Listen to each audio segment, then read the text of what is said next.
Good evening. Enga mana, enga iwi enga reo, nau mai haere mai ki tenei whare karakia ko piho pa Selwyn, ki tenei whare karakia nui ko toko toru tapu. Tēnā koutou, tēnā koutou, tēnā koutou katoa. Good evening and warm welcome to all of you here this evening in this Bishop Selwyn Chapel in Holy Trinity Cathedral, the Mother Church of the Anglican Diocese of Dunedin, of Auckland. This is becoming a chronicle illness because a few months ago at the Auckland Interfaith Council, I was introducing myself from Dunedin Diocese, so I'll have to ask for help for this. I arrived to Auckland from Dunedin and obviously part of heart is still there. My name is Ivica Gregurec and I am one of the priests here in the cathedral, and I am a cathedral precentor. That is my role here. And I'm most grateful for this wonderful opportunity that I could welcome you here wearing few different caps and hats. One of them being a clergy here in the cathedral, cathedral that is proud to wave the banner and work very closely with many interfaith initiatives in Auckland. This is a tradition of the cathedral, and in fact it is something what we have learned and we are still learning from all those who were involved in interfaith work and dialogue in this diocese and in this city before us, even before we came into this position, and for that we are very grateful. I am also very grateful and honored that I could welcome you all here on behalf of the organizers of this evening, which are Pearl of the Islands Foundation, Beth Shalom Synagogue, and Holy Trinity Cathedral. We tried to be a little bit selfish and we took name for ourselves Children of Abraham, which for many of us coming from the great free monotheistic traditions is very, very known story about Abraham, who is father of many children, and we all our religions do take proudly patrimony of Abraham. And it was a special blessing for me earlier this year in Hebron, visiting in fact the cave of Machpelah and grave of our patriarchs and matriarchs, where Christians and Jews and Muslims all come together to honor those who are our ancestors in common faith. This idea and this initiative was born earlier this year, and we are very grateful for the initiative from the Pearl of the Islands Foundation. And of course, as Cathedral and as Beth Shalom Synagogue, we are very, very grateful that we had this opportunity to work together on this project. And it is not hopefully one-off. It is our great wish that this would be and should be something that is happening at least annually, because interfaith dialogue, interreligious dialogue can happen on many different levels. It happens in our everyday lives when we meet those of different faith traditions, but it also happens in this level when we are trying to learn and hear from each other what are the things in which we as people of different traditions can come together and offer something to the society in which we live.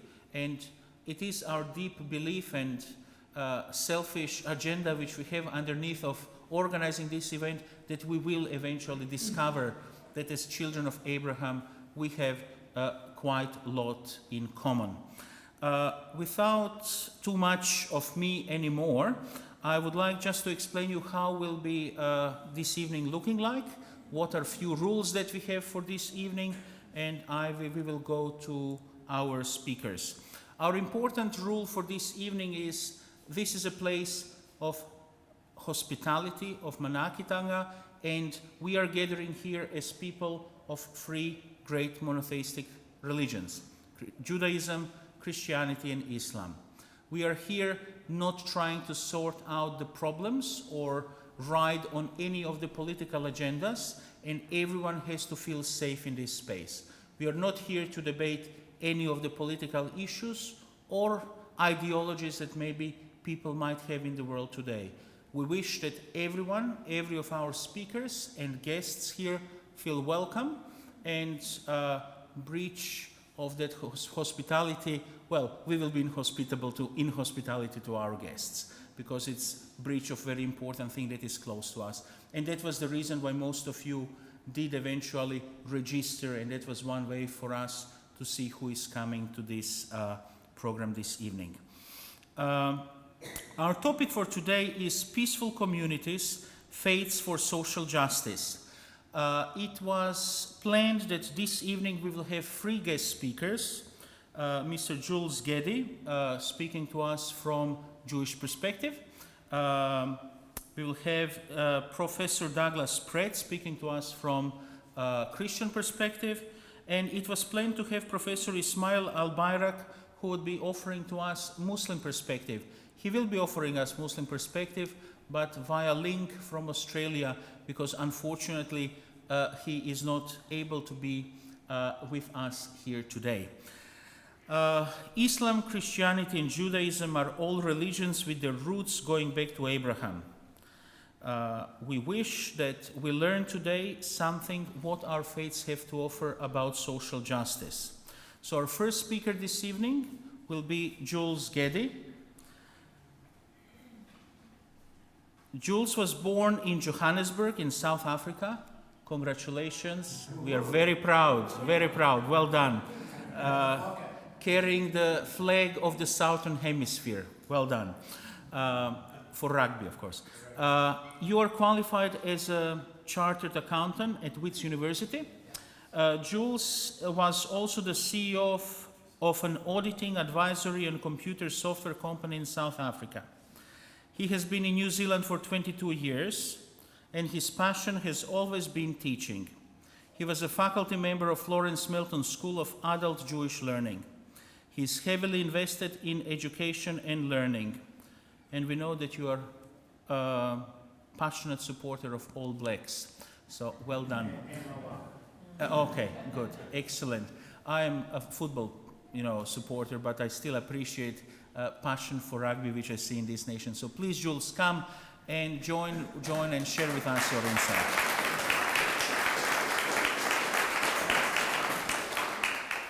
Do I need this? Yes. Okay.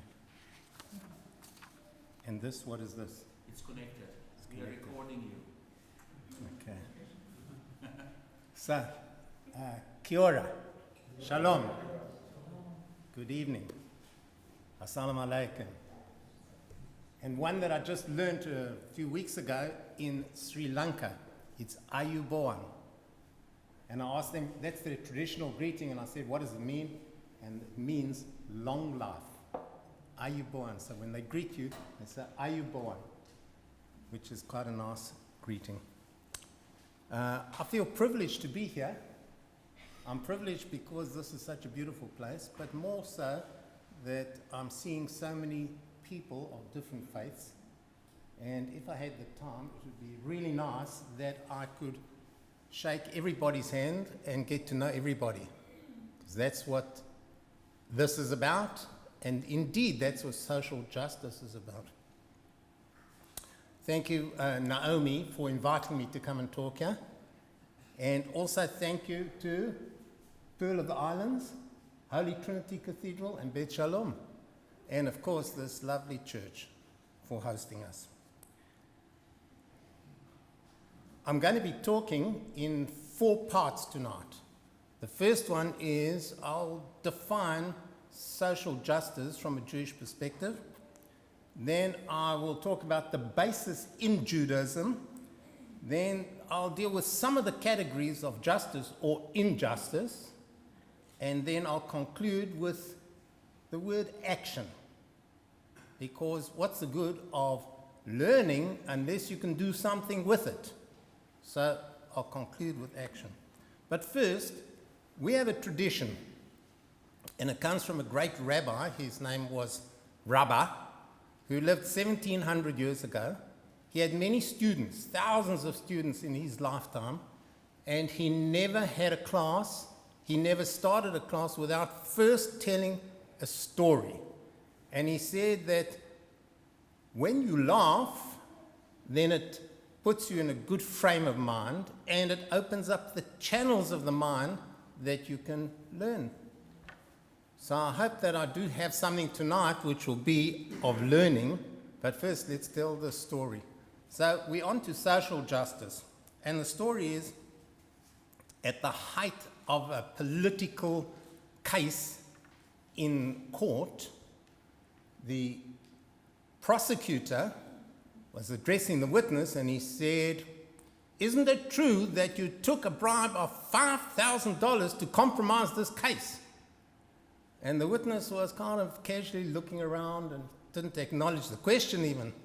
And the prosecutor got really angry, and he said, "Isn't it true that you took a bribe of $5,000 to compromise this case?" And again, the witness just looking around, admiring the scenery. And the judge leaned over to him and he said, "Sir, please answer the question." He said, Oh, I thought he was talking to you."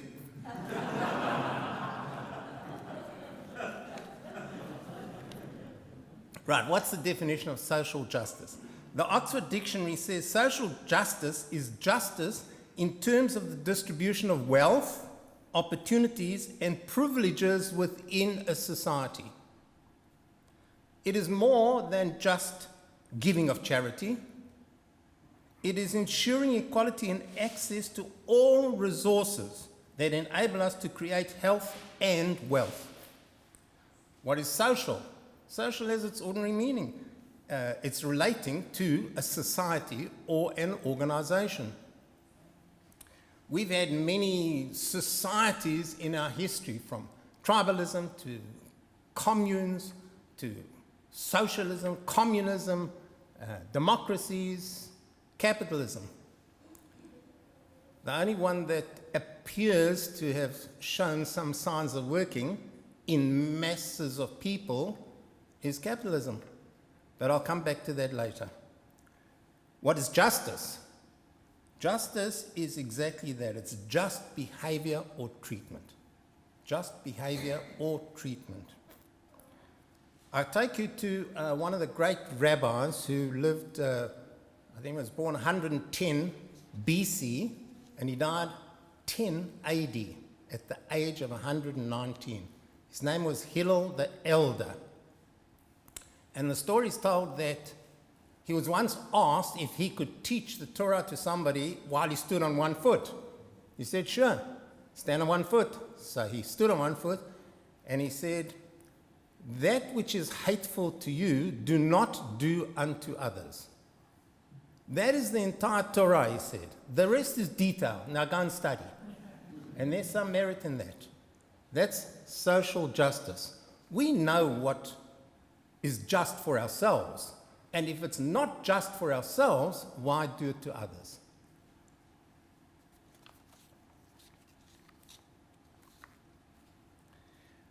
To the Bible.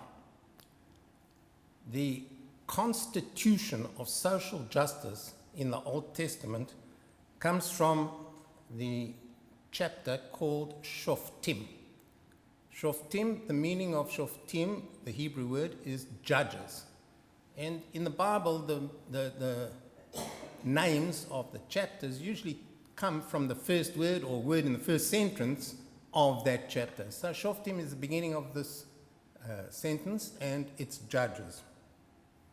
And it says, in verse 18, it says, "Judges and officers shalt thou make thee in all thy gates, which the Lord thy God giveth thee, tribe by tribe, and they shall judge the people with righteous judgment." So that's the first part of social justice. That first, we think of social justice sometimes in terms of the relationship man to man, woman to woman, man to woman. But it starts with the instruction to those in authority, the judges, the magistrates, to be fair, to judge wisely for the people. And later we'll see that what's instructed to the judges applies equally to each and every individual. So then it says, "Which the Lord thy God giveth thee, tribe by tribe." So it's not just a judge, it's judges tribe by tribe, which means that all the community is involved. And whilst a lot of people say, well, the Old Testament is just for Jewish, it's not the case. The Old Testament is for humanity. And so when we talk tribe by tribe, it means for humanity. And they shall judge the people with righteous judgment. That's interesting. Righteous judgment, not just judgment, righteous judgment. Verse 19 says, you shall not pervert justice. You shall not show partiality, nor take a gift. It says gift, but we must read that as a bribe, as I mentioned earlier. For a gift blinds the eyes of the wise and twists the words of the righteous. The words of the righteous is, again, impartial, because it's very easy if you're hearing a case that is between a rich person and a poor person to have sympathy for the poor person and so to judge against the rich person. But this says, twists the words of the righteous. So if the person is right and in the right, you must not say he's in the wrong because you have sympathy for the other party. So it's impartial and be fair. Verse 20 is the Constitution. This is now Deuteronomy chapter 16, verse 20. It says, justice, justice shalt thou pursue. In Hebrew, it's tzedek, tzedek, tirdof. Justice, justice shalt thou pursue. Sounds quite harmless, but it's very powerful. It is the basis of social justice in Judaism. Firstly, why does it say justice, justice? Why repeat it? Why not just say tzedek tirdof? Why not just say justice you will pursue? The reason for that is any repetition of words or a sentence in the Bible is for the purpose of emphasis. So the emphasis is justice and only justice shall you pursue.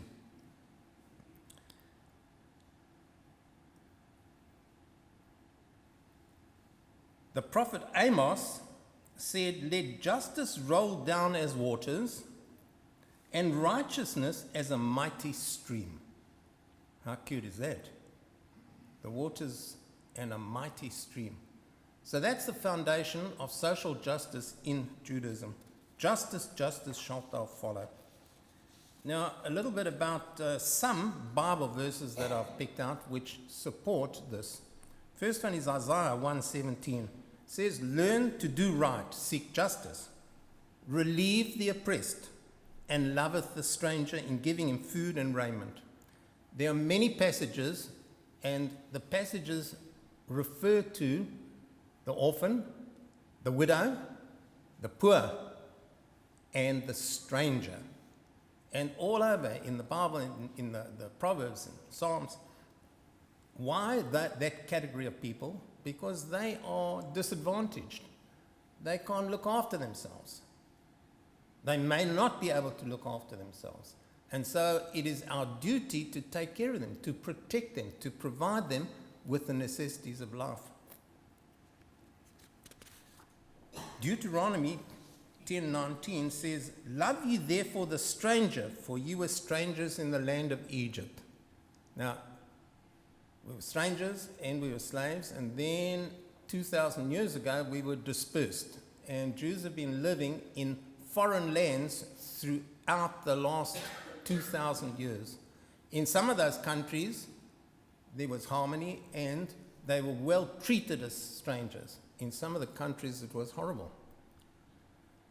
Right now, there are 71 million people displaced on the planet. 71 million.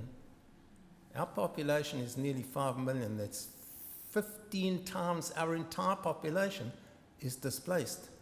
Syria has got about 14 million, about half their population is displaced. Some of them internally and some of them externally. Sudan, South Sudan, Colombia, people are displaced. We sit here, we're comfortable, we don't know about displacement. The Bible says, take care of the stranger, because you were strangers in the land of Egypt. The biggest intake of refugees is Turkey, for the Syrians, and Germany. How about that? Germany that went through this horrible period of no social justice, of lawlessness, and now they're the biggest intake of strangers. Right, the next one is, thou shalt not pervert the justice due to the stranger or to the fatherless, nor take the widow's raiment for pledge. Now that's an interesting one. The widow's raiment for pledge. The widow has lost her husband. She doesn't have a protector. She doesn't have a provider. And bear in mind, we're talking about 2,000 and 3,000 years ago, where the man went out to do the hunting and got all the food, and the woman looked after the children. So if the husband died, then what was she going to live on? So it says, nor take the widow's raiment to pledge. So if the widow was short, you were not allowed to lend her money, for instance, and take some of her assets as security. If she needed something, you had to give it to her. You had to lend it to her without pledge. And then further on it says, do not lay interest on your brother. That's also social justice. If somebody's in need, lend them the money, but don't burden them with interest. Proverbs says, open thy mouth, judge righteously, and plead the cause of the poor and the needy. So this is a new part. It says, open thy mouth. Don't sit back and do nothing. That's the worst thing. Open thy mouth and plead the cause of those that are disadvantaged. Help them. Help them to help themselves. Zechariah says, thus speaketh the Lord of hosts, saying, execute true judgment, and show mercy and compassion every man to his brother. So those are some of the backup for the Constitution. The Constitution being tzedek, tzedek, tirdof. Justice, justice, pursue. I come now to capitalism. How does capitalism fit in with social justice? The answer is it doesn't. The answer is capitalism is diametrically opposed to social justice. Social justice says we must do stuff for the benefit of the people. Capitalism does stuff for the benefit of shareholders. It does stuff for the benefit of those who have capital. I'm not criticizing, I'm simply comparing social justice with capitalism. We've seen, and it's going on now, for instance, there's a war on opioid drugs. And in America, they're suing the drug companies. Why? Because the opioid drugs have been responsible for the death of many, many people. The drug company are not concerned with that. They said, well, it's your choice, and the doctors are prescribing it. They know full well that these opioid drugs are dangerous, but they continue to sell it. Why? Bottom line profit, dividends for shareholders, increase in the value of the shares. We've had that with smoking. How many years did it take before smoking, advertising for smoking became illegal? We've had it with alcohol. We've got it with pollution. We've got it with climate change. It's all for the benefit of the shareholders, the benefit of capital. So maybe one day we'll invent a system which will maybe be socialist. You know, in old days I could be arrested for that. In South Africa we were talking socialist and communism, you got arrested. But our hope is that there will be a society, a just society, which will be for the benefit of all. What are the social injustices? So I'm going to start with the hot topic, feminism. What is feminism? Feminism is any group or person that fights for equal rights for female. And of course we can say, and it has been said, that the Old Testament is male-dominated, which has merit, but we need to look at social justice in relation to that. So why was the man the dominant in the Old Testament? He was dominant because there were fewer men, there were men going out to war and getting killed, and there were women that were left. And then he was the protector. So he was, let's say, he had the authority. And that's where it stems from. It does not apply in today's time. And more the feminist movement is gaining momentum. Discrimination. Exodus says, you shall not wrong a sojourner or oppress him, for you are sojourners in the land of Egypt. And I've said before, we Jewish people have been sojourners for thousands of years. Racism. Wow. I come from South Africa. I lived through racism.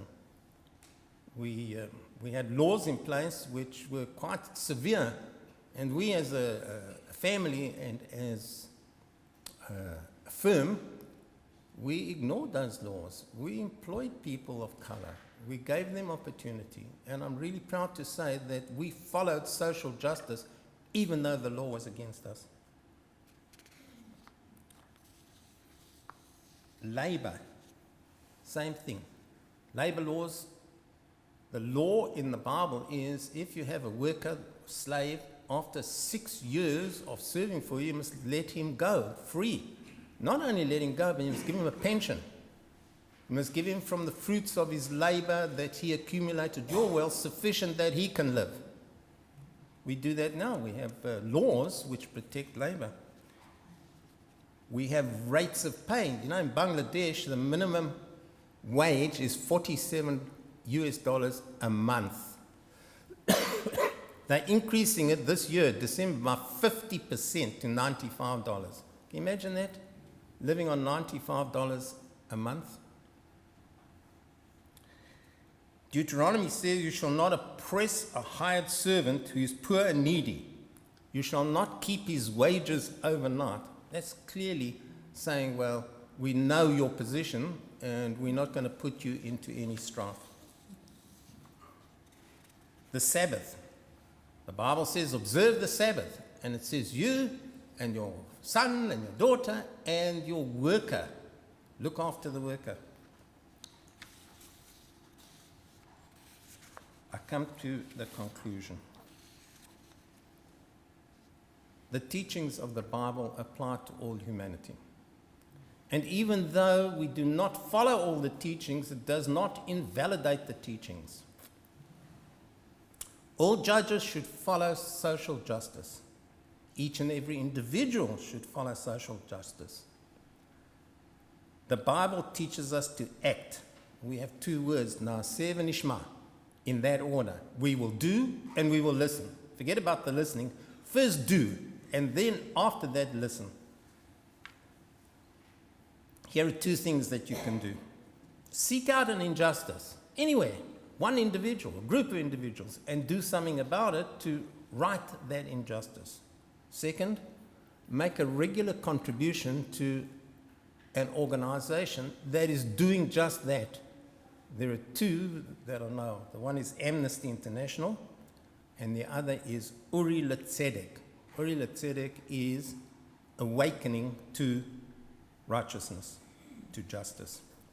So I say again, Tzedek, Tzedek, Tedov. Justice, justice you shall pursue. Thank you.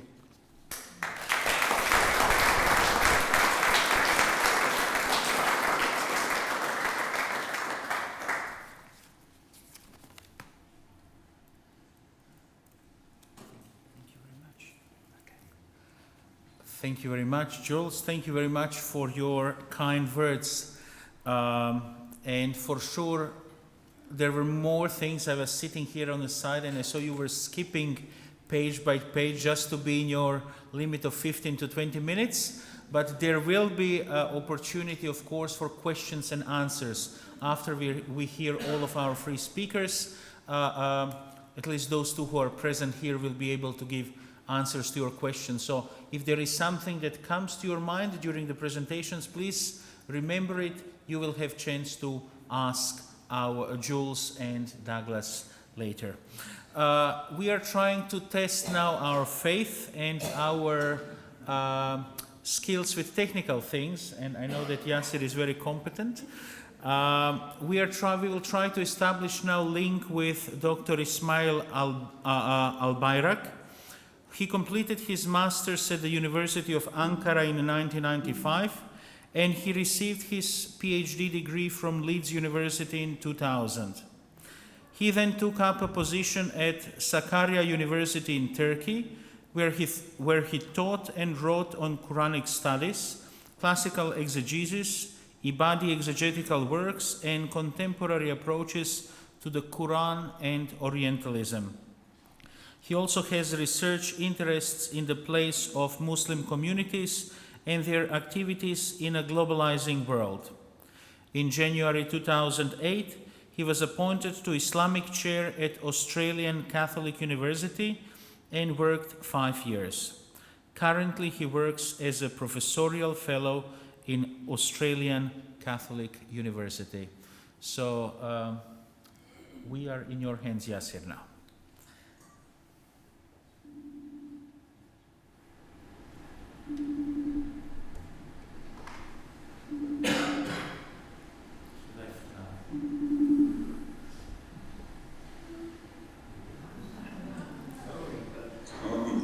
Professor Ismail, can you hear us? Yes. Iyi Akşamlar, good evening. Thank you. This is Auckland calling. We are extremely sad that you are not today here with us, but we are equally extremely happy that you are joining us at least in this way today. So without me talking too much, I already have introduced you and I said a few things about your background. We will be now in your hands and we are waiting for your presentation up to 20 minutes. Warm welcome.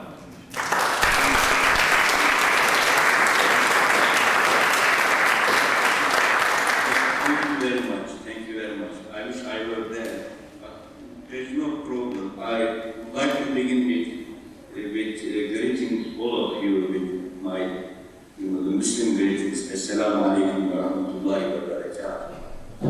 Shalom everybody, Ora everybody, greetings from my heart, and thank you very much for this kind invitation, and I will be very happy actually be part of this great organization. So what I'm going to do today is really within the 20 minutes how Islamic theology works in relation to these very important topics. The peaceful communities, space for social justice.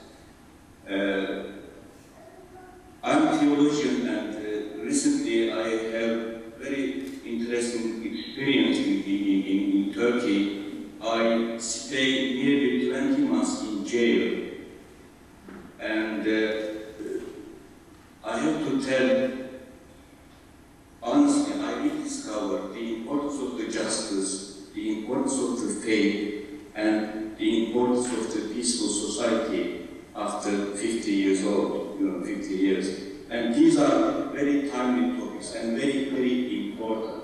So in my presentation, I briefly talk a little bit about how Muslims understand or approach these important themes. And also I would like to bring my own personal reflection if we really lose faith, or if we really lose the notion of the social justice, or if we couldn't be able to create really peaceful society, what will happen at the end. I would like to give some concrete examples, and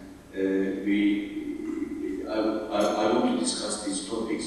From my Muslim perspective, in Quran there are 4 major themes.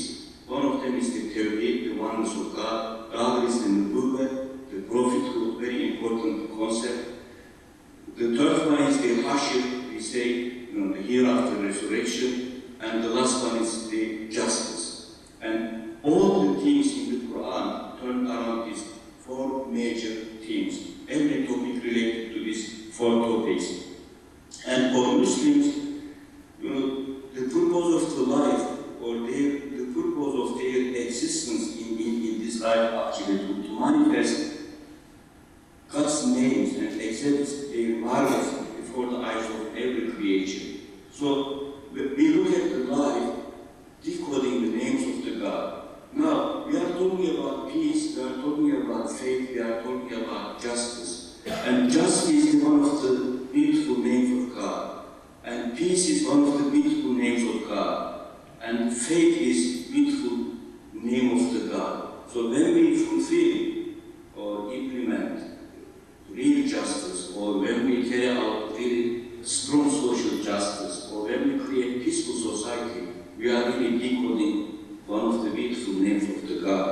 for us, this is really very, very important topic. And when we come to prophet rule, and as I told you at the beginning, this is very strong notion in Quran and Islamic tradition. And the main objective of the all prophets are to bring peace and justice to society. So the prophets are the peace builder, and they are conflict resolving people, and they are the people who work for justice. But at the same time, they are the forerunners of the faith, or they bring faith to society. And the notion of the hereafter and Hashr is always very important, because we sometimes discuss a lot. There are many things going on in the world, and justice is not always, we cannot bring absolute justice to society. We have to work very hard, but there are many injustices going on everywhere. And sometimes these injustices are carried out by the people who claim they are faithful people, or they are following certain religious tradition. So, what Muslim believers is really the absolute justice is with God. So there are many people, they couldn't be able to pay for their mistakes or their tyranny in the world, and there is some kind of supreme tribunal, and everything will be judged and considered in this tribunal, and therefore the hereafter is also very important. But just brief comment from a theological perspective, we have to spend our utmost effort to create peaceful and just society, and we have to bring our faith to this society. But from time to time, it is not very easy to create such a society. And in Islamic theology, there is a strong tradition, the return of the Jesus, peace be upon him, and Muslims believe Jesus will come back one day, and they really work with Muslims and create a peaceful society. And many Muslims consider this notion, the return of the Jesus, physical return, and there is no problem in accepting Jesus' return physically. But from my own tradition, from my own interpretation, in the light of many other Muslim scholars, we consider this return and working together to create peaceful society as a more metaphorical understanding, which means what we are doing today is bringing the Jewish, Christian, and Muslims together to really work together and to create a peaceful society and bring our insight, faithful insight. So Jesus' return represents the believers, the Abrahamic communities. They will work together to create a peaceful society. And I never lose my hope in this regard, whether we are really approaching the end of time or not. I am not sure about this one. But for Muslims, this is also just as an information I would like to share with you. So the main goals of the Islam is really preserve, or objective of Islamic law is the preserve 5 fundamentals, the preservation of the religion, human life, possessions, intellect, honors for progeny, and sanity. These are the major goals of Islamic law. And briefly, Islam gives prime importance to the social justice and public good or public interest. So whatever is good for public, Islam supports it, and what is bad for community and for society, Islam refuses it. So if I take you today to history, the Quran was revealed in Meccan society, and when we look at the sources, and especially in early Quranic verses, we clearly see a serious gap between poor and rich. There's a growing business traders in Mecca. They really accumulate all wealth in their hands, but there is also growing number of poverty. And the gap between rich and poor is very wide. And Islam appeared during this period. And like all our respected religious traditions, if you look at the Prophet Moses' life, and how he struggled against the Pharaoh and to save his people, you can see same struggle in Jesus' struggle in his life. And the Prophet Muhammad also appeared during a time where social justice has no place, where faith has no place, and where the peaceful society has no place. Who has a power, he can do whatever they want. And if you look at the early verse, it's very interesting. Mainly they focus on honoring the orphan, urge the people to feed the destitute and poor, and criticize the wealthy people a lot, and criticize the people who have no faith in this life and hereafter. So, these are very important, very powerful. I wish I can cite some of them in the original form. Very powerful, and it shakes the people. And when the Prophet Muhammad, peace be upon him, arrived in Medina, when he immigrated from Mecca to Medina, because he couldn't be able to live his life, and there was too much oppression in Mecca, so he moved to Medina. And the first thing, there's a famous report, and it is very interesting. This report comes from Abdullah ibn Salam. He's one of the famous companions. He's a Jewish rabbi converted to Islam. And his name is the son of the Salam, son of the peace. It's very interesting. And he narrates this report. The Prophet, when he arrived in Medina, the first thing he said is Afshu Salam wa atqimu ta'am wa silu al-arham. Spread the peace, look after the feet and give them food, look after the poor, give them the food, and look after your relatives and people. So this is really very important, and we have great sources in our religious tradition to establish a peaceful society and just society. But then faith, what is the function of the faith? Is it possible to establish just society without faith, or peaceful society without faith? I mean, today in the midday, I was talking to Professor Douglas. We have really observed now very interesting period. We are going to, in terms of spirituality, in terms of faith, especially in our Western countries, even in many Muslims and other religious countries, there are some kind of spiritual dryness, and people are daily, because of this digital world, people are losing their faith, and they couldn't be able to locate, they couldn't be able to understand the importance of the faith. But faith is really very important, because, from my Muslim perspective,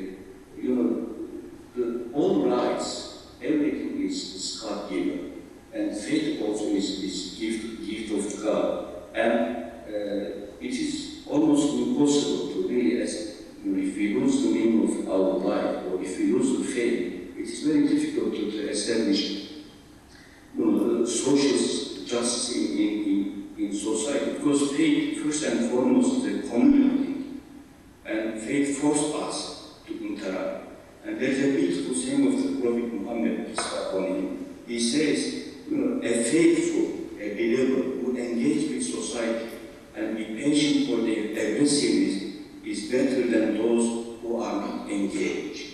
So, our faith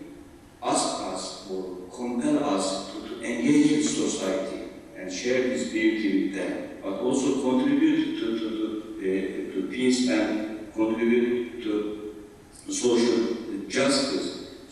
So, without spiritual dimension, peaceful society and real social justice is quite difficult. And but when we look at the heavens again, peaceful communities, faith for social justice, they are interconnected. We cannot, sometimes faith and faith actually thrives in peaceful society. Faith thrives in freedom, and faith contributes to social justice, but social justice also contributes to faith. We cannot separate this notion from each other. And the good things from again Islamic perspective, when we socialize the faith, today we are talking about theology of the social responsibility and all other things. But again, the Prophet Muhammad, peace be upon him, he really talks about collective consciousness of the faith. That if something going around us and we have to respond to it, we couldn't be able to become a silent. Faith forced us to become a voice of voiceless people. So this is very interesting. There's a famous tradition. The Prophet says, when a person spends his night in hunger in the midst of the people of locality, God disclaims all responsibility towards his people. We are living in a neighborhood, and there is our neighbor who spent all his night in hunger. So we are responsible. So when we socialize the faith, when faith is not only personal things, it's not, it should reflect in our action. And this is the real faith. And I think one of the important dimensions of the faith is really stand against the injustices. And when we look at today's world, now people are normalizing every kind of evil. And look at around us, this army and pollution, and there are many other. We are living in a very qualified world, and this is one of the really greatest social injustices against our children and young people. But no one raised their voices, and religious people and faithful people are quite intimidated because they are becoming a minority in society. But if we lose the face social dimension, we couldn't be able to raise our voices. And the Prophet Muhammad, he says one of his famous tradition, he says, help your brother, whether he is oppressor or oppressed. People ask, the companion asks, what is the oppressor? We can help the oppressed, but how can we help the oppressor? And the Prophet says, to prevent him from doing injustices. So if the community lost the notion of the faith, we can expect everything from them. I was in Turkey, and I was in prison 20 months, and it is very difficult. I don't recommend anyone to go to prison, but for me it is a renewal, and I every day thank God for going through this process. My dear brothers and sisters in Holy Trinity Cathedral, we need to put a lot of emphasis on faith. There are many calamities, there are serious injustices going around us. We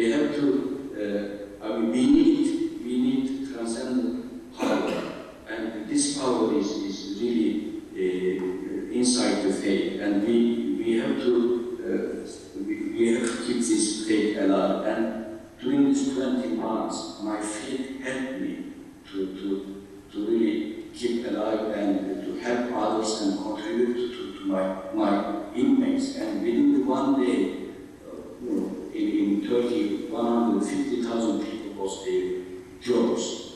And from every part of the society, people put into jail, from police force, teachers, prosecutors, judges, academics, and some of them commit suicide. They couldn't be able to resist these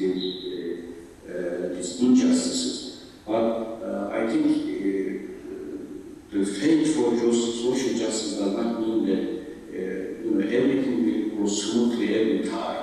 So we faith taught us to work for social justice, but also faith help us to stand, to resist against injustices. And for us, I think we have to really revive the notion of the faith, our understanding of the faith, and we have to work together and empower each other. Faith is it is not, now we are living in a very globalized world, so Muslims are not immune from any other, like everyone, we are affected by everything from outside world. So the faithful people come together and resist these injustices. And in my own country, thank you very much. I'm in my own country, seeing all this problem and facing all these difficulties, and how can I resist? How can I resist? And I found really absolute solution in faith.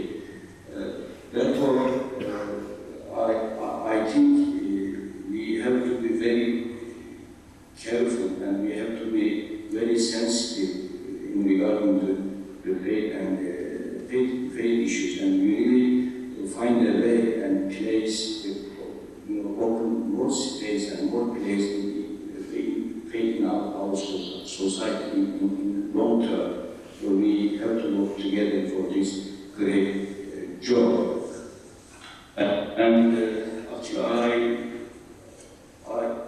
I have no time to discuss many issues, social issues, but just last words. Islam bringing two important concepts like zakat, almsgiving, especially for poverty, and prohibition of the usury and interest. There is no such a concept, money begets money, or accommodation to all that in one hands. Even if you are rich, you are not supposed to live in extravagant and very luxury life. So we have to deal with other people's problems. And this is important. And Islam, in terms of social justice, really one of the strongest faith traditions who are against the racism. And there are a number of prophetic traditions, many verses. And I think this is the modern problem and modern disease. And still in 21st century, we come across people who are proud of their race and see themselves supreme in comparing with other groups. So, as a conclusion, our faith tradition forced us to bring really peaceful and just society, but our faith does not mean that our faith is not legitimate every tyranny or every in the name of freedom and all other things. We have faith control what is just, what is unjust, and I think sometimes some people consider some issues as social justice issues, but it is not. And faith in this regard is really very valuable source to show us what is wrong and what's correct. Thank you very much for your patience, and if you have time, have any question, I can elaborate more.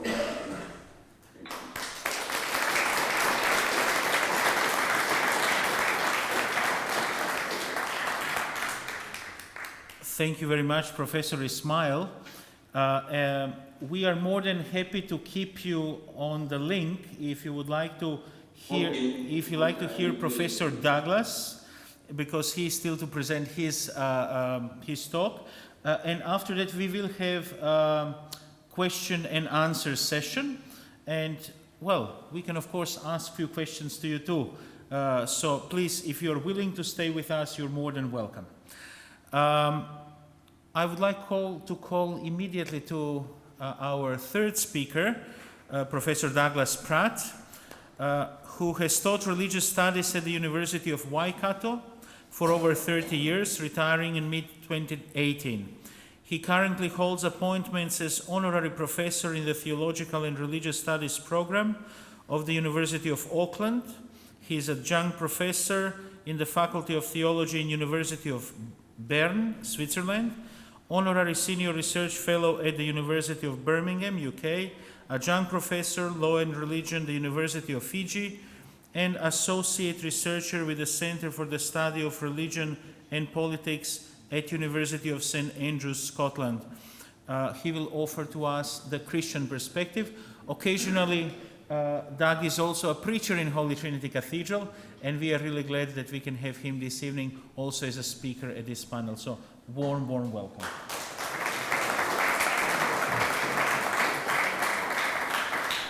Tēnā koutou, tēnā koutou, tēnā koutou katoa. Salam, shalom, peace be to us all. Thank you for your introduction. Began to realize why I'm feeling so tired, all those roles. Now, I'm pulling out a piece of paper, and of course, I have this, this moment when you pull out the piece of paper, you think, I hope it's the right piece of paper. It is, but it reminds me that just last year I was visiting a colleague, the Bishop of Lichfield, Michael Ipgrave, and who happens to be also the Christian co-chair of the British Council of Christians and Jews. And it was a very brief evening visit. And the deal was I could join him and his wife for tea, but he was off to a meeting at one of his local churches at the parish of Whittington, where there was to be a woman rabbi from London, from a liberal congregation, and a woman bishop from a nearby diocese to give a panel presentation and then discussion afterwards. So I said, I'm happy to go along. And I went along, and they knew I was a visitor, so they said, well, would you mind saying a few words at the beginning, just to introduce yourself and say hello, greetings? Fine, I said, I'll do that, yes, no problem. About 2 minutes before we're due to start, the word came through, the bishop's not going to make it because the car broke down somewhere on the motorway, and would I step in, please? Right, okay, it's one thing to imitate a bishop, but a woman bishop, oh, we'll see how we go.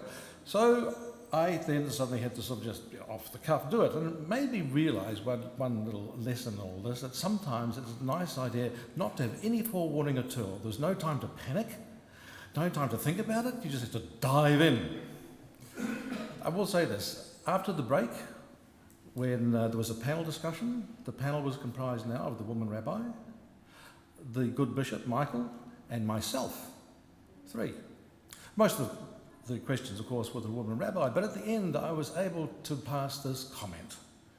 It took 2 senior male clergy to replace 1 woman. I want to start with a couple of quotes from Proverbs. Proverbs 28, verse 15 to 16. A growling lion and an attacking bear is a wicked ruler over a helpless people. A leader lacking insight abounds in acts of oppression. But those who despise selfish gain prolong their days. In Proverbs 29, when the righteous abound, the people rejoice. But when someone wicked is in power, a people groans. Slogans for our time, methinks.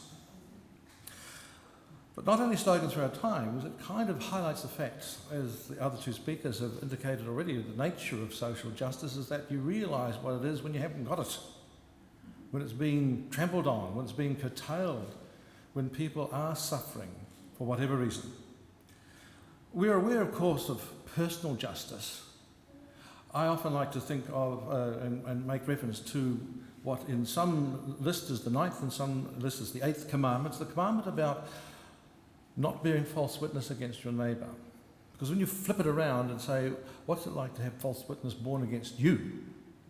If you've ever experienced that, you will know exactly what I mean. When somebody misrepresents you, you realise what it's like to suffer a personal injustice. And that can also be extended to groups as well, when groups are vilified and are, misrepresented. And that happens in our context quite a lot.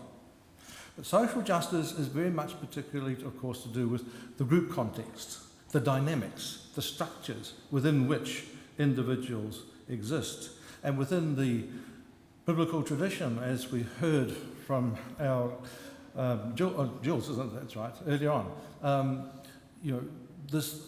the prophets very much were in the tradition of advocating for social justice. Personal justice comes through, social justice is very much there. The justice for the group, for the structure, for the whole society. We, Christians, I'm talking now on behalf of the Christians, of course, have taken on board the Old Testament as was referred to. It's taken a long time for Christians to come to the realization that the Old didn't mean something that was no longer of any regard, but actually refers to the older, the one that's been around the longest, as it were, that's the foundation. And I'll come back to that motif a bit later on. Christians pick up, of course, on the Hebrew tradition of the prophets, and social justice has been referred to. And then add into the mix a particular understanding of Jesus as exemplar, as a teacher, as an inspirer. I sometimes think of religion as having being, if you will, rather like a three-legged stool, the three legs that hold religion up.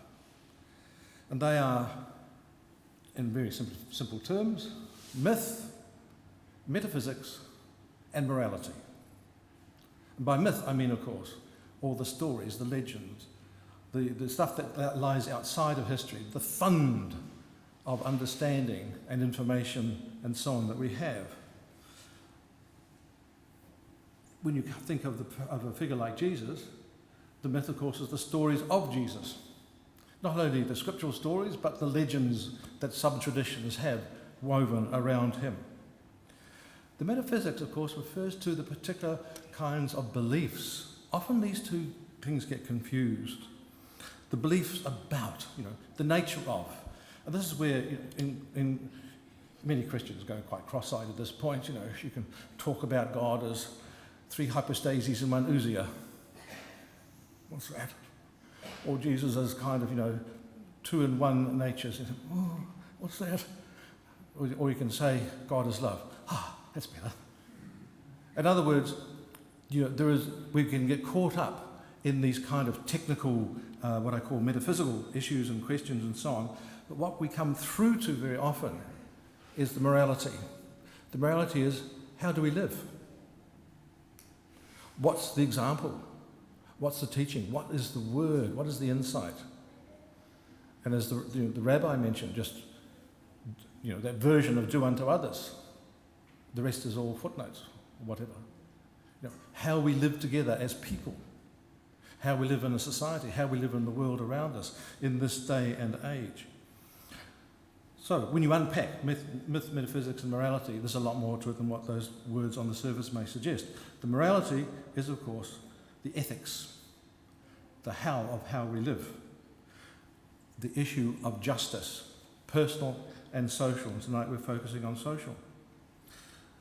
Justice has been referred to as the defining characteristic of deity, a defining characteristic of discipleship in Christian terms. If you were a disciple, you were a follower, and you were following a discipline.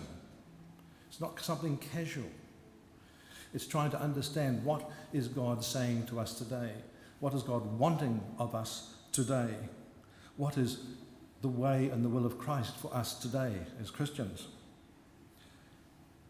There's an interesting word, Hebrew word, mishpat. Can be sometimes interpreted justice, sometimes judgment, but the two really go together. And it's seen in the example of the instance of Solomon and the two women and the one baby. And the judgment was cut the baby in half, give them half each. But the justice was, in making that judgment, the truth of the matter came out. And the truth of who the child really was and who was the true mother came out. Sometimes it takes the moment of judgment in order to facilitate the justice. And sometimes the justice requires, if you will, a judgment. It can't be casual.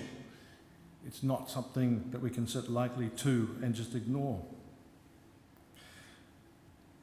The social justice tradition is sometimes referred to as a particular slogan. I saw it first in French. I won't try it in French. I'll give it to you in English. One faith, one law, one king. And for a long time, Europe was, of course, caught up in the struggles around that kind of concept. If you're a people, you have one faith and you have one ruler, one king. It's a package deal. It's all held together. Diversity was seen as a problem, as kind of undermining. The call for unity, of course, comes through in our time and time again. And often is a confused kind of a call. Is it the unity where you have just one ruler? Oh, we know some rulers, don't we, who would just like to think that they are the only ruler and forget the rest. I'll rule, thank you very much. I'll trumpet. We'll rule, and so there's nobody to hold me to account. I know best. I'm the greatest. Oh, gosh. Can't you get caught up in this one? One rule, one faith, one law, one king. You have, in other words, a call for unity, which can be very, very seductive, very, very attractive.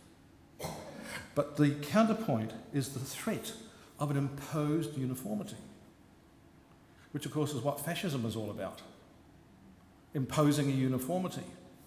So everybody is to be the same, whether it's dressed the same, look the same, certainly profess the same. If not, you get caught out, as was mentioned, in South Africa at one stage, you talk socialism, well, you're part of the enemy. Social justice has this tradition and this tension, if you will, but it also has this particular challenge that I referred to a moment ago, the challenge of diversity. How can diverse societies live together in the kind of dynamic harmony that promotes not only just prosperity but well-being in the fullest sense of that term? It's this creative tension involving a compromise in a context of personal freedoms. Because social justice, if social justice is, as it were, advocated on the basis that to gain this justice you must deny all these freedoms to other people, then something's been lost. You don't have a social justice in the end. You just have a dominance and imposed uniformity. So you have a tension between creative compromise and personal freedoms over against situations of intractable dissension, destruction, and the denigration of others. I could think of a couple of parliaments and assemblies and so on, where that seems to be the order of the day. Dissension, destruction, denigration. Where's the creative compromise? Where's the sense of we are working together dynamically with our different perspectives, but for the good of all? Social justice. One couple of final points. Justice has been referred to as something as not actually natural, but as a learned behaviour. The natural tendency, of course, which we see from children upward, is self-centeredness and gaining for ourselves. We have to learn social justice. it's been referred about, even thieves have honour amongst themselves. Tribes, gangs, whatever you might have, will have a sense of their own code, but everybody outside is the enemy, as it were, and that happens in so many contexts. So justice can't be assumed or presumed. It is a learned behaviour, a demanding discipline, a way of discipleship, and of course it comes back to what was commented on a moment or two ago. From a faith perspective, what we're saying is, of course, that social justice needs to be undergirded by a faith understanding, a transcendent reference. If you reduce it just to checks and balances of individual wants, needs and demands, then you're not going to end up with social justice. You're going to end up with the winner takes all. So we need to advocate education for justice, and justice, social justice as well-being for all. As I said before, the Christian perspective brings into play the motif of Jesus as exemplar, a model, teacher, inspirer, and motivator. And through history, we can see examples of how that has worked. But it's not an exclusive idea. It's not an exclusive relationship, shall we say. So I want to end with something that comes very much out of an Abrahamic perspective that was flagged by Muslims a decade or more ago. You may have heard of the common word letter. Who has not heard of the common word letter? Who's not heard of it? A few tentative hands going up. It's all right, don't panic. Don't necessarily have to have heard of it. It was a letter that came about after Pope Benedict had made his infamous remarks about violence in Islam and so on. And the letter advocated and called for a new level of dialogue between Christians, Muslims, and also Jews. The interesting thing about it is that whilst, as has been acknowledged here tonight, the patrimony behind the three faith traditions is Abraham, the significance of this letter was that it wasn't based on that patrimony. It was based on Torah, the essential of Torah. And the essential of Torah, the way, love the Lord your God, love your neighbour as yourself. And the Muslim scholars, 500 of them who signed this letter, made the point that in these three traditions, they are linked by this ethical, theological value. It's expressed initially in the Torah, it's repeated by Jesus as the great commandment, it threads through Islamic understanding and the Quran. And it was on that basis that the call was made, and there's been a lot of activities that have happened since. The common word pointed to this essential Torah given through Moses, highlighted by Jesus, underpinning the role of Muhammad, and it threads through the Quran. Love God, love neighbour. There is the combination of faithfulness, of faith, and social justice, if only we followed it. Thank you.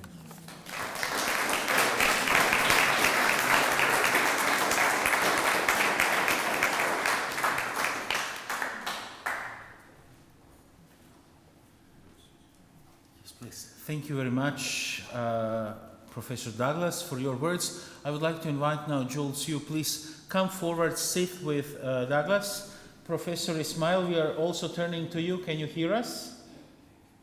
Yes. Excellent. So we have our panel of free speakers, which is wonderful. And we have still some time, and we could probably allow a couple of minutes over the ending time. We had our speakers, and it will be really good to have the opportunity for all of you who are here to direct your question, ask your questions to any of them. So please feel free to do so. If you are maybe shy and you don't want to ask question in public, please just raise your hand. I'll run to you and we'll find a piece of paper and pen so you can write it and we can give it to our speakers. But there will be opportunity for a few questions. So please, is there anyone who is extra brave?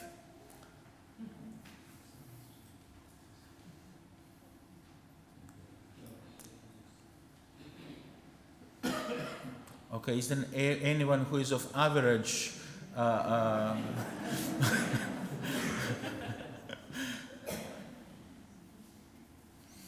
Yes, please, sir. Jules, sir, could you just remind, saying again, the 4-point outlines that you began with? No, the 4-point was action, but what were the 1, 2, and 3? Say that again. Oh, your The four 4-point outlines. And the structure. A structure, yeah. What were the 4 points? The last one was action. Right. Last one was action. First one was definitions of social justice.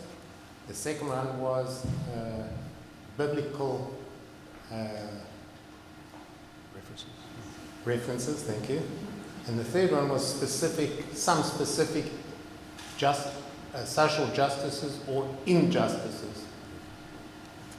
Thanks. Next one, please.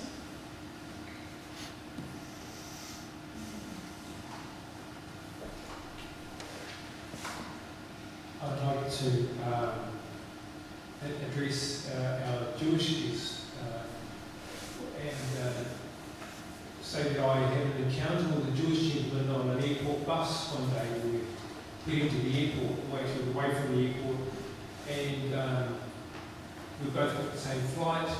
He worked at MIT in Massachusetts, and I remarked to him how I'd seen a documentary only a few days earlier where 20% of the world's winners of the Nobel Peace Prize are Jewish, which is quite a remarkable achievement given that the worldwide Jewish population is not that great.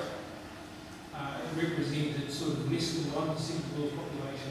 It was quite a significant achievement amongst the Jewish people. And he said, oh yes, I can understand that. He says, he puts that down to the education that's given in the Jewish home in reading the Torah, because by the time a young man is 12 years old, and a girl is a similar age, they're well versed in the Bible, or in the Torah, and that's the basis for learning in the home and going on to great education achievement. So that struck me quite deeply, and I wondered whether you might want to sort of remark on that, given your background in education. Well, thank you for that, but it seems to me like you've answered the question already. But I will add to it, and it's this, that effort, striving, comes out of oppression. And in many places, Jews were oppressed, and they had no rights. They couldn't vote, they couldn't own land, they couldn't, in some cases, own businesses. So what did they do? They studied. And they taught their children. And so it became ingrained. Study became a thing. There's a Jewish tradition that goes like this. It's a duty of the parents to provide an education for the children. If the parents cannot afford it, it's the duty of the family to provide the education. If the family can't afford it, it's the duty of the community to provide funds for the education. If the community can't afford it, it's the duty of the community of the neighboring town. So that's the level. And the rest, I agree with you, it's studying. This person who started was from where? From MIT. MIT. Does that answer your question? Yes. Next one.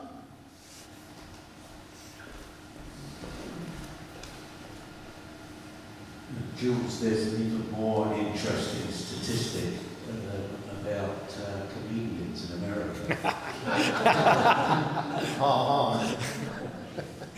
What's the statistic? 70%, 80% of the comedians in America are Jewish. Professional. That's funny. And why do you think, Mark? Again, because of oppression.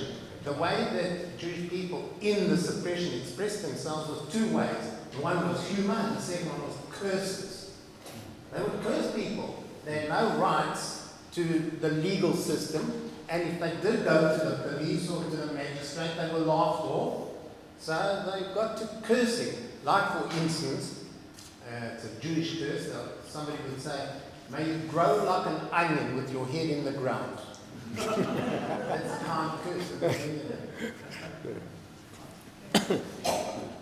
Next one.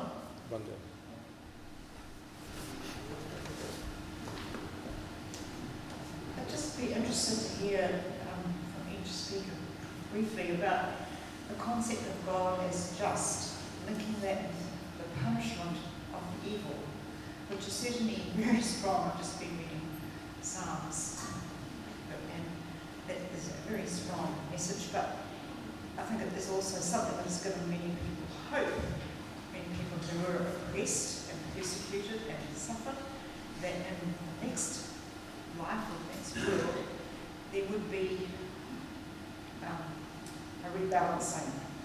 The wicked would be punished, because we don't often see them being punished in this world. But the statistics show the majority of Christians now no longer believe in hell. Let's add that into the discourse. Want to answer that? Okay. I'll have the first crack at that. I think along with justice, there are two things. One is consequence, and the other is mercy. And I think that we don't know the ultimate outcomes of these things, but I would say this, that the ultimate punishment for any individual would be to be in the absence of God.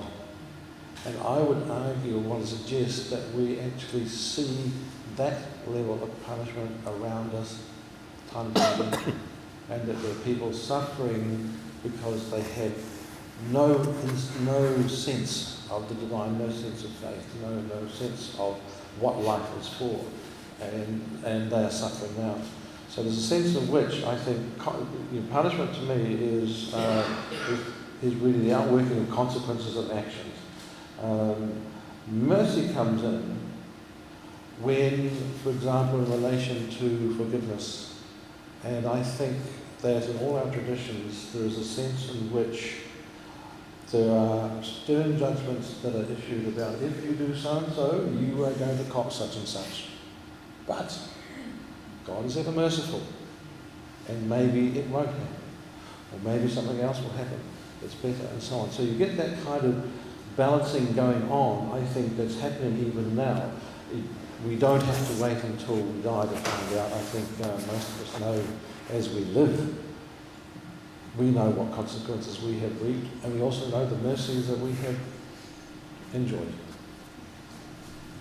I'll just add to that. The Bible says, on freedom of choice, God says, I put before you this day the blessing and the curse. That's the freedom of choice. And then it says, choose life, which means if you follow the blessing, then you'll live. If you don't, you'll be punished here on earth, not in the next world. And Professor Ismail, would you like to add something to Actually, I can't hear any voices. It's just coming and going, these voices.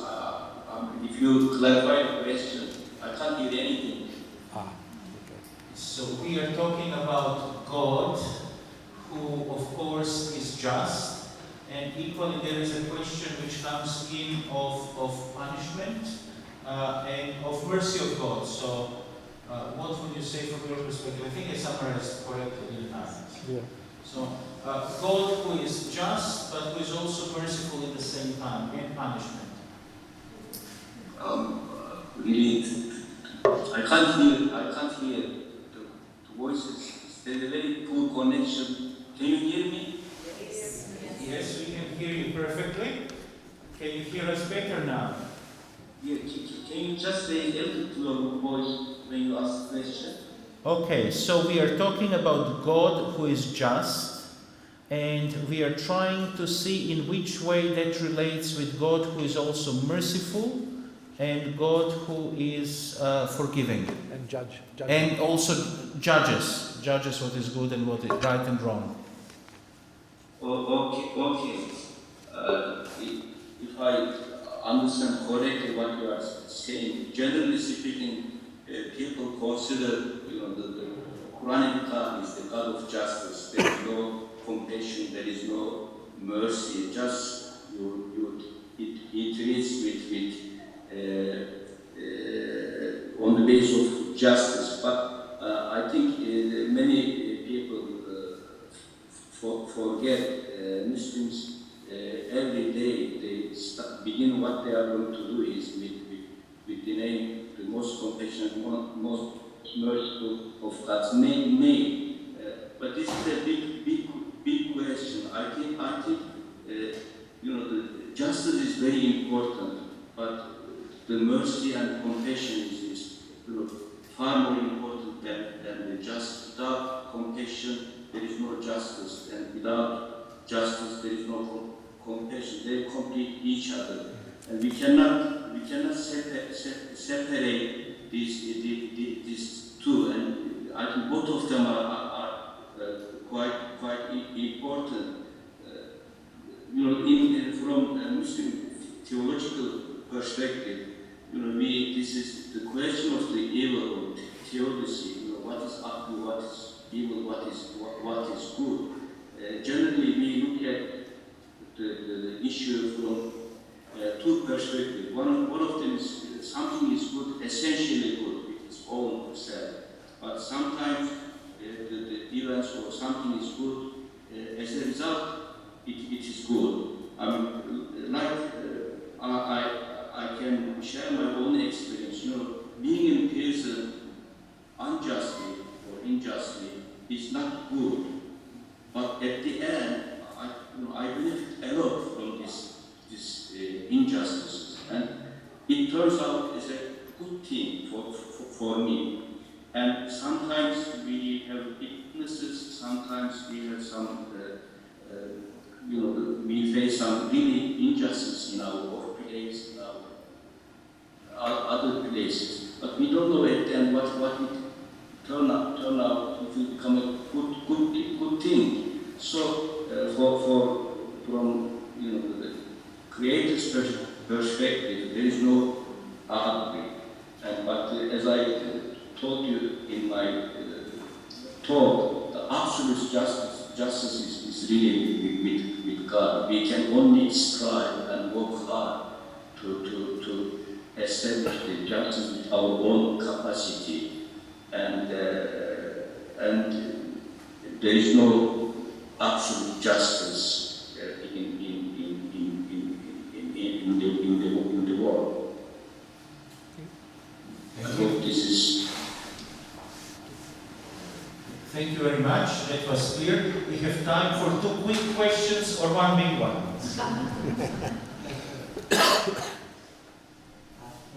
Thank you very much. I want to address to the three speakers. Will missionary work in developing countries because there's no peaceful communities because of the government ideology conflicting with social justice and faith, something like that. Maybe anyone of you can speak that question. Okay? You're saying about missionary? Yeah, missionary works. I'm not sure about the Jews, but the Christians and Muslims, they are very active in developing countries. And sometimes there's a conflict because most developing countries, different communities, different faith. We try to unite the people, but sometimes divide the people to really justice. So, that's how. Okay.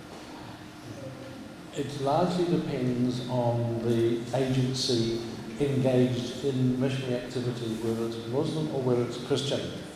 If the agency is there for humanitarian purposes and not driving a religious agenda, in other words, a partnership type model to help the people in their context, then things can work quite well.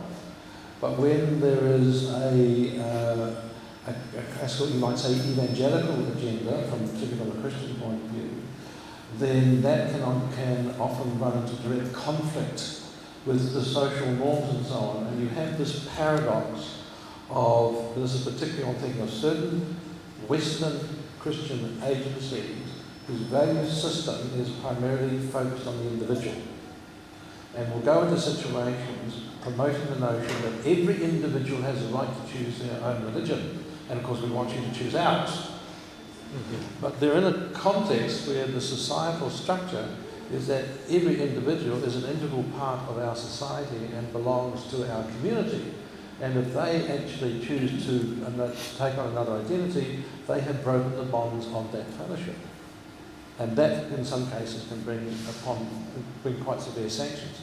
And that's where conflict comes in, because what you have is a clash of a value system, of the social value system, social justice, versus an individual's value system, which tramples on local social justice for the purpose of, for example, winning souls or whatever, some other thing, which comes back into the metaphysics I was saying earlier, because it's often driven by metaphysical presumption, not by a theological value. But that takes us into a whole other area. So the question you raise is a complex one, and the long and short is that there's so much variation now in missionary type of activities. It all depends on the agency. And who will be the last one? You asked. Or this was the last one? If you are all shy, well, I will have to... You fire one. Jim, are you standing to ask a question? Yeah. And you will close the evening then. Because the great injustice today, which is being proclaimed by young people, is that we older people are not facing up to the dangers in the world. And the climate is changing and all sorts of terrible things are happening. And they want us to do something about it. And so it's very interesting hearing how similar the definitions of justice are in our different religions. But if a very first speaker says, you do all these things, and then what do you do about it? And so I'm asking you to think about that, because all of us in an advanced country like this are enjoying all sorts of wonderful things. But we're also hearing about things we can do about it. And so, in different ways, even though we argue about things like Ishmael and Isaac 3,000 years ago, there are things that we can be getting onto and doing now. And so I challenge you to think about it.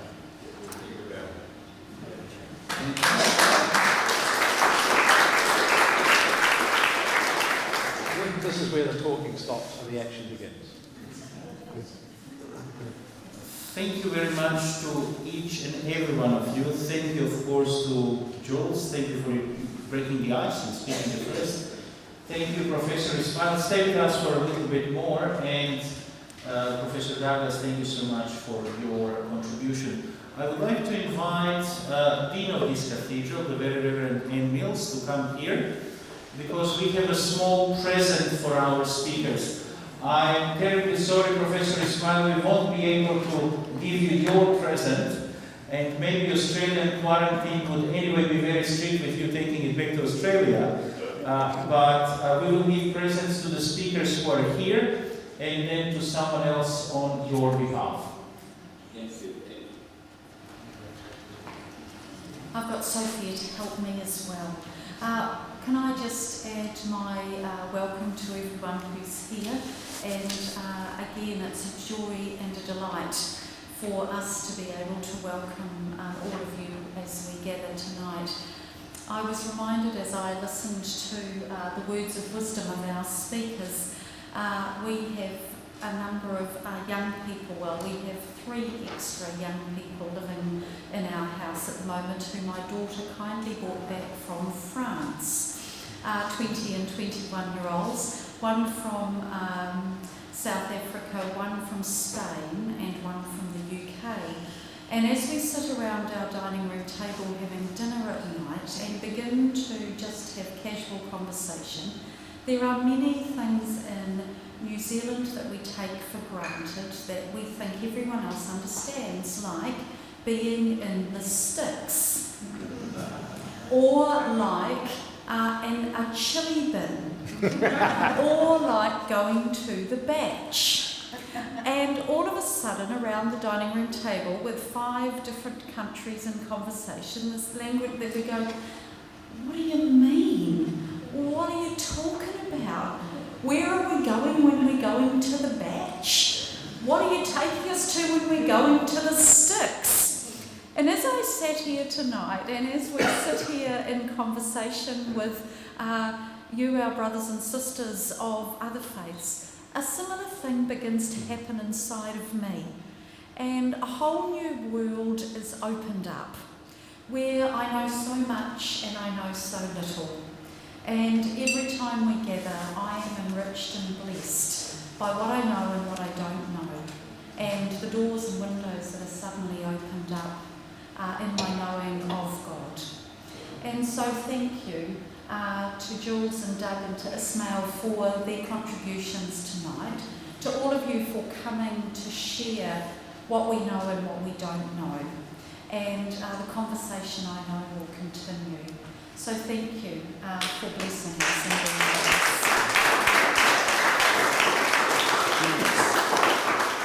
So Sophia is now going to present our gifts to our speakers. This, you can say thank you, Jules, and shake his hand. Can you shake his hand? Well done. You can shake Doug's hand and say thank you, Doug.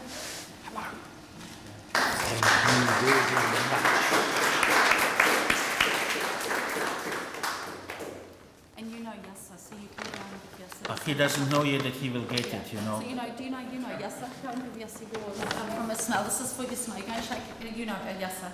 You can shake his hand.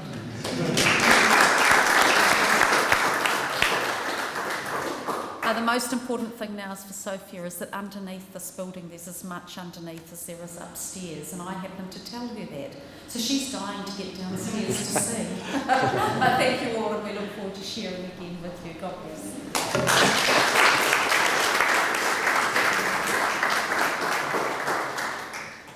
There is nothing better than putting people on the spot, so I would like to offer the opportunity. Jules, would you like to be so kind and offer for us a final prayer that we can go in peace and rest in peace? My prayer across all religions is that everybody on the planet should have a place to live in security and have their needs fulfilled to the extent that they think is necessary. Amen to that.